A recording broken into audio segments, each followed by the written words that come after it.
Limbdi Ahmedabad highway પર જનશાળીના પાટિયા નજીક bike અને બોલેરો ગાડી વચ્ચે અકસ્માત સર્જાતા બે વ્યક્તિઓના કમકમાટી ભર્યા મોત નીપજ્યા। લીંબડી નેશનલ હાઈવે અકસ્માતનો ઝોન બન્યો હોય તેવું લાગી રહ્યું છે અને દિન પ્રતિદિન અકસ્માતોમાં વધારો જોવા મળી રહ્યો છે। ત્યારે વધુ એક અકસ્માત લીંબડી અમદાવાદ હાઈવે પર જનશાળીના પાટિયા નજીક સર્જાયો હતો, જેમાં દંપતીનું મોત નીપજ્યું હતું।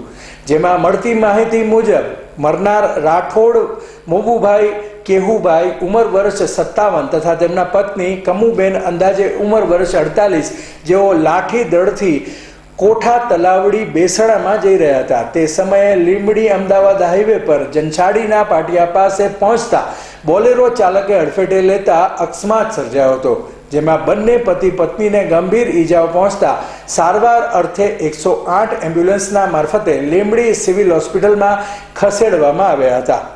અહેવાલ કલ્પેશ વાઢેર।